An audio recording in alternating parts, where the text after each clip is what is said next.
reverse dieting is still not as popular of a topic when it comes to like, getting to the body they want. Right. So I figured it could be something we could talk about, because I really feel like it's the missing link for a lot of people when it comes to weight loss. So most of the women that I help need to go through a reverse diet. So it's a great topic for us to be talking about today. Because like I said, most, not all, but most that come to me need to start in a reverse diet, and they don't even realize it.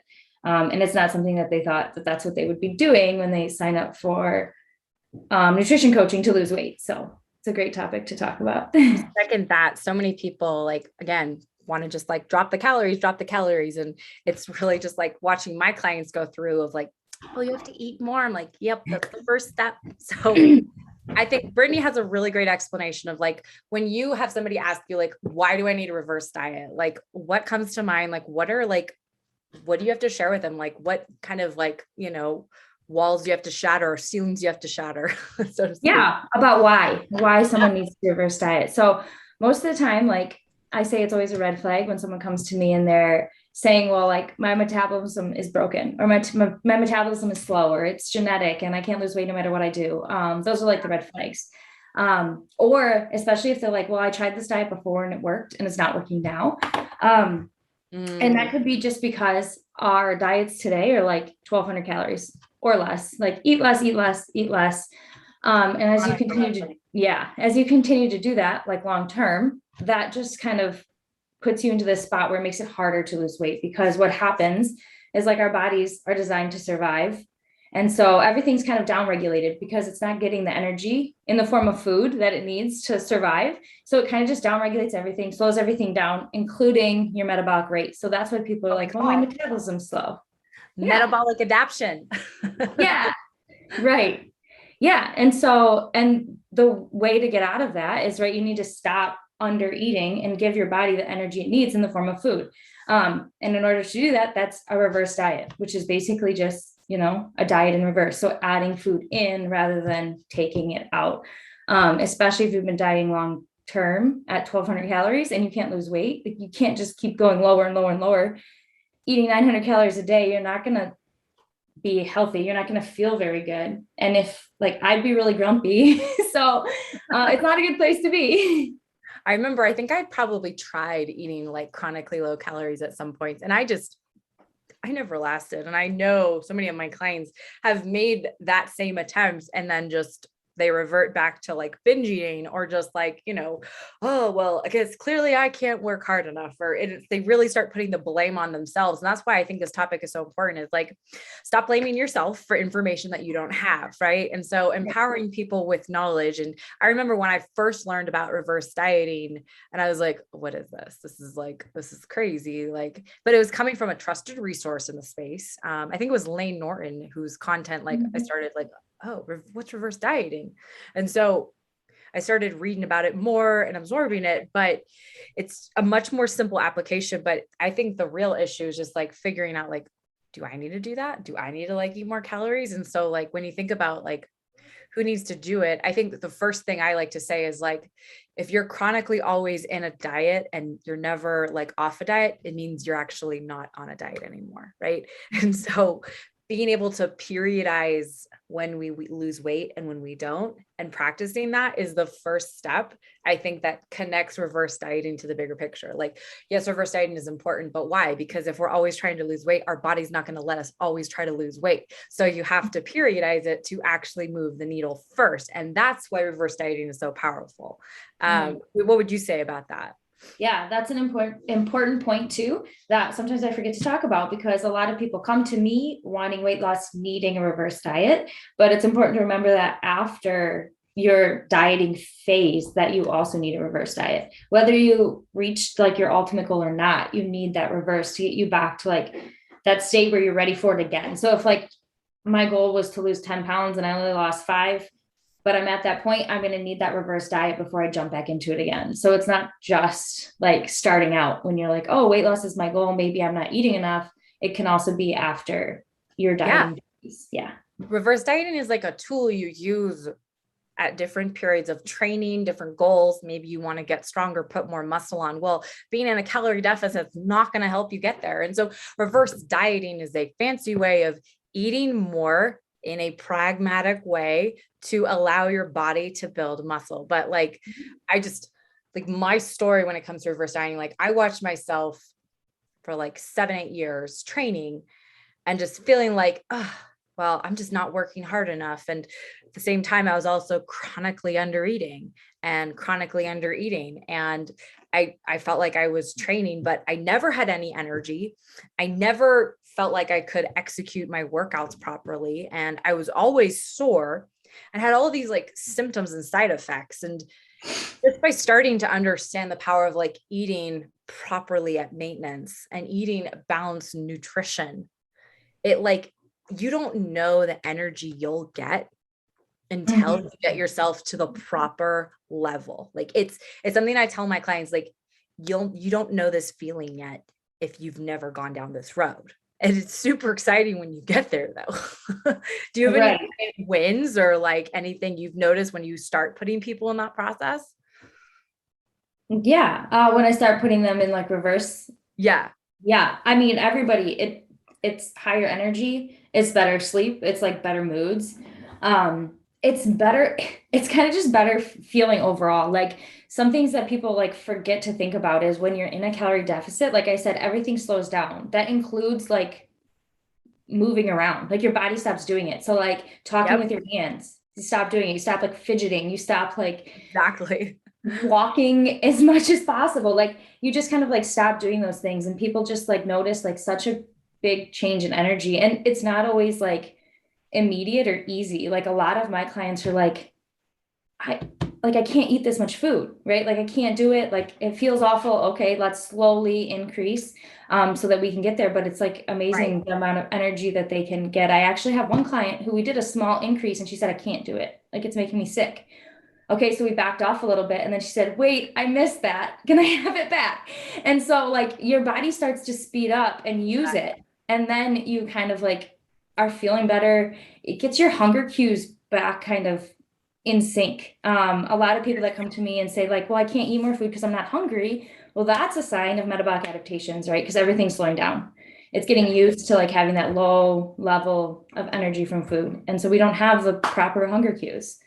Yes. And like when we say metabolic adaptation, that's like nutrition coach talk for like your body's used to it, right? So again, your body's a master of survival. Like I always tell my clients, like it's like you're literally your body's like you put it in like really cold weather. Well, it's gonna figure out how to like make sure it survives and adapts to different climates. Same thing with what you consume. It can't control what you put in its mouth, but it can convince you with its mind. It can also make sure if you've chronically been eating really low calories, that maybe you're more lethargic, that you don't have as much energy, that you're just constantly sleeping, that you just like barely want to do anything. So it's just going to do what it can to make sure that like you don't move because you're not giving it enough. And guess what? Your body and you don't want to die. So it's going to do what it can to like keep you going. and it's going to hang on to what it does have, which is your excess fat. It's going to hang on to it. It's not going to let you lose it. Yes. Oh my God. Talk about that more. Cause I feel like that's the answer that is going to like hit for most women or men. Is like, well, I'm in a deficit, but I can't seem to lose the weight. And I'm just fat. And like, I can't, like, what happens when you start feeding yourself properly? Right. Well, then like our body learns it's getting the energy that it needs in the form of food. So it doesn't have to hang on to what it does have. When you're like so low, right? It's like, I got to keep what I have. So again, it takes away all your energy. It takes away like moving around, anything that costs you energy or would actually lead to fat loss or weight loss. It's not going to let you do it. And even your workouts, you can continue to work out, but they're less effective. And oftentimes you don't notice it until you start eating more and you're like, whoa, this is how it feels to work out. I give my clients, I tell them, give it 30 days. Watch what happens in 30 days, eating more, practicing what this plan is and committing to it. And I see it the first 2 weeks, I get the messages. Oh, this is a lot of protein. It's like, and protein's designed, by the way, to be very satiating. And so it's harder. It's like, but like, then something happens on week 3 and week 4. And it's just like, oh, I can do this. Just like we can adapt to lower calories, we can adapt to higher calories too. Again, our body's trying to survive. It's what it does. Right. Yeah. Once that's an important point. Once we do downregulate everything and slow it all down, it can speed back up. And there's like I said, there's two approaches. You could jump right to that maintenance, but then you risk a little bit higher, like weight gain in the process. That's a really or good you can slowly implement it over time and minimize weight gain. And those are different strategies, right? Some people are rather like, some clients I think respond better to like, let's just go for it. And some people are like, you know, maybe it's a mindset thing. We don't want to freak them out. I personally, that was me. Like I was way too scared to just like jump right away. But I started seeing like the way, you know, reverse diet is working is either you're maintaining the weight that you're at when you're increasing calories, or you even start dropping a little bit of weight. And those things started happening. I saw the weight go down and I was like, okay, I guess I can handle more food. And that's what your body is telling you. When your body gives you, that's where the scale can be powerful. Like pictures, I mean, I'm curious what your experience is with that, but would you say pictures are relevant in reverse, or like how much does that play a part? I like having pictures, measurements, and weight on the scale. I think they all are. Like I always tell all my clients in this phase, like there's 3 possibilities. You could gain weight, right? And if that's a big fear, like something that like really causes like mental stress, then we're just going to do it slower. So we minimize that. You could maintain weight, right? And that's okay, because we're priming ourselves for weight loss later. Or you could lose weight. And I actually have a lot of people who in the reverse will lose weight. Yes, a lot. I have one this morning who just texted me and said, hey, I know we're not doing fat loss yet, but I lost 5 pounds. I was like, yes, awesome. So like a lot of people do. It's not everybody. Sometimes you don't, but you know, you just have to keep in mind like what the ultimate goal is. And usually looking at measurements and pictures at the same time kind of takes that focus off of the number on the scale. I know. I feel like, especially as when we're so like trained to think about the number and like how that equates to our value. And so it's a real like mind fuck as you go down that road. But I would say like the scale is like, it's a helpful data point, right? But, you know, I always tell my clients, I'm like, okay, you lost weight, but don't get attached to this. We are not in weight loss yet, right? We are not there yet. So it might mean I increase your food more. If I'm seeing the weight go down, we're going to hang out here. We're going to see what happens. But the whole goal is obviously to get somebody's calories up to a really healthy point where dieting does not feel shitty. It's not poverty calories. Dieting on 1,200 calories is literally the worst experience. I'm sorry. I can barely eat 1,500 calories and like feel great. Like I think I'm dieting right now on like 1,800, and that feels low. Like, but that's after me going through 2 years of like, I reversed, I got my calories up, then I dieted, and I did it. I've done it a couple of different times. You periodize this, but like, I don't know. I felt compelled that we should talk about this because I think there is another side to the weight loss journey of just your lifestyle journey, your health, how you eat. And I think reverse dieting is really crucial in teaching people good habits. No, I agree completely. And it's huge because if you reverse prior to your dieting phase, it could be a difference of 1,000 calories. Like you could be cutting down to 900 calories to try and lose weight, right? Because the scale's not budging, right? So you just keep going lower and lower and lower. If you take the time and you reverse up, you could be at 2,100 calories, and then your deficit could be at 1,900. You could be 1,000 calories higher and losing weight faster than you were at 900 calories because it's just too low and you're not feeling great.